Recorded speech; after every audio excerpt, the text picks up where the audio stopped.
Bismillahirrahmanirrahim. Berikut ini adalah pembahasan tentang kesepakatan para ulama bahwa apa yang dihasilkan dari ternak itu tidak wajib dizakati. Ada pengecualian dalam hal ini, yaitu madu, yang dalam hal ini masih diperselisihkan oleh para ulama. Kata mayoritas ulama, madu itu tidak wajib dizakati. Sedangkan sebagian ulama yang lain berpendapat bahwa madu itu wajib dizakati.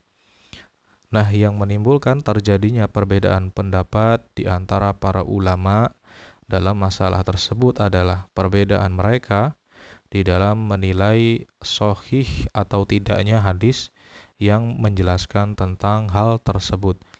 Yakni sabda Nabi, fi kulli asyrati azukin azikun, yang artinya pada setiap 10 kantong madu itu zakatnya adalah 1 kantong. Nah, hadis ini diriwayatkan oleh At-Tirmizi dan juga yang lainnya.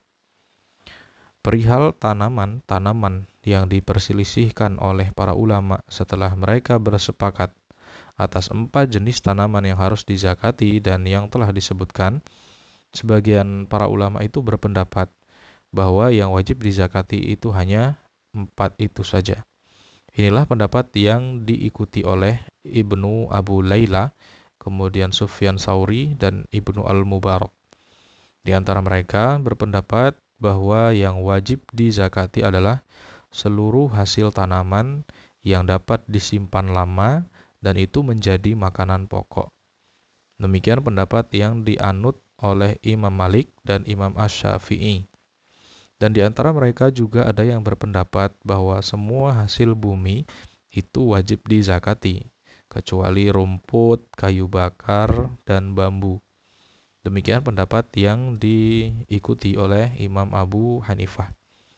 Nah, perbedaan ataupun penyebab terjadinya perdebatan tersebut adalah perdebatan para ulama tentang yang mewajibkan zakat terbatas hanya 4 jenis tanaman yang telah disepakati, dan ulama yang menambahkan tanaman-tanaman yang menjadi makanan. Jadi perdebatan mereka ini terletak pada ketergantungan zakat dengan keempat jenis hasil tanaman tersebut. Apakah karena barangnya atau karena alasan yang ada padanya. Para ulama yang cenderung pada alasan yang pertama, mereka mewajibkan zakat hanya kepada 4 jenis makanan tersebut saja. Kemudian begitu juga sebaliknya, sementara perdebatan antara ulama yang mewajibkan zakat hanya pada tanaman yang menjadi makanan pokok dan ulama yang mewajibkan zakat pada semua hasil bumi adalah kesepakatan para ulama tentang rumput, kayu bakar, dan bambu. Ini berarti pertentangan antara qiyas dan teks yang berkonotasi umum. yakni dalam hal ini adalah sabda Nabi berbunyi fima saqatis sama'ul usur wa fima suqya bin nadhi nisful usur.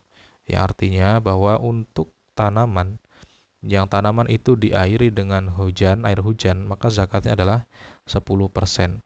Dan untuk tanaman yang diairi dengan tenaga atau mesin, zakatnya adalah 5%. Nah, kalimat ma di dalam hadis tadi bermakna al-lazi. Dan al-lazi itu adalah termasuk kalimat yang berkonotasi umum. Contoh teks yang juga bermakna umum adalah firman Allah, wa huwal ladzi ansha'a jannatin ma'rushat wa ghayra ma'rushat wan nakhla waz zar'a mukhtalifan ukuluh waz zaituna war rummana mutasyabihan wa ghayra mutasyabih kulu min thamarihi idza athmara wa atu haqqahu yauma hasadih. Quran surat Al-An'am, yang artinya dan dialah yang menjadikan kebun-kebun yang bersusun-susun dan yang tidak bersusun-susun, pohon kurma, tanam-tanaman yang bermacam-macam buahnya, kemudian zaitun dan delima yang serupa bentuk dan warnanya dan tidak sama rasanya. Makanlah dari buahnya yang bermacam-macam itu bila ia berbuah, dan berikanlah haknya atau zakatnya pada saat buah tersebut panen. Nah, adapun kiasnya adalah bahwa zakat itu hanya dimaksudkan untuk menutup kebutuhan hidup yang mendesak. Sedangkan kebutuhan hidup yang mendesak pada umumnya adalah makanan pokok. Adapun kiasnya adalah bahwa tujuan zakat itu untuk mengatasi kelaparan. Dan biasanya hal itu dengan menggunakan makanan pokok. Nah, ulama-ulama yang mentaksis dalil umum dengan menggunakan kias ini, berarti dia telah menggugurkan kewajiban zakat pada yang selain bahan makanan pokok. Dan ulama-ulama yang lebih memenangkan dalil umum, berarti mereka mewajibkan zakat pada yang selainnya, kecuali yang harus dikeluarkan berdasarkan ijma'. Nah, para ulama yang sepakat atas kewajiban zakat pada makanan pokok, mereka juga berbeda pendapat dalam beberapa hal yang menyangkut penentuan hukum zakat untuk suatu tanaman. Soalnya, apakah tanaman tersebut itu dianggap makanan pokok atau bukan? Dan apakah hal itu bisa disamakan atas yang sudah disepakati atau tidak? Contohnya seperti perbedaan pendapat antara Imam Malik dan juga Imam Asy-Syafi'i tentang buah zaitun. Menurut Imam Malik, buah zaitun itu wajib dizakati karena dianggap sebagai makanan pokok. Sementara menurut Imam Asy-Syafi'i, buah zaitun itu tidak wajib dizakati karena dianggap bukan makanan pokok, seperti fatwa terakhir yang beliau keluarkan di Mesir. Nah, jadi letak perbedaan pendapat di antara mereka adalah apakah buah zaitun itu makanan pokok atau bukan. Nah, dari sini muncul perbedaan pendapat di kalangan sesama murid Imam Malik. Sebagian dari murid mereka berpendapat yang wajib dizakati adalah buahnya. Ini adalah pendapat dari Ibnu Habib berdasarkan firman Allah, wa huwal ladzi ansha'a jannatin ma'rushat wa ghairu ma'rushat wan nakhla waz zar'a mukhtalifan ukuluh waz zaitun war rumman mutasyabihan wa ghairu mutasyabih. Yang artinya, dan dialah yang menjadikan kebun-kebun yang bersusun-susun dan yang tidak bersusun-susun, kemudian pohon kurma, tanaman-tanaman yang bermacam-macam buahnya, kemudian ada zaitun dan delima yang serupa bentuk dan warnanya dan tidak sama rasanya. Para ulama yang membedakan antara buah dan zaitun dalam ayat tersebut, hal itu lemah dan tidak beralasan. Selanjutnya, para ulama sepakat bahwa tidak ada kewajiban zakat sama sekali terhadap yang tidak digunakan untuk berdagang. Sebaliknya, mereka berselisih pendapat jika harta tersebut dipergunakan untuk perdagangan.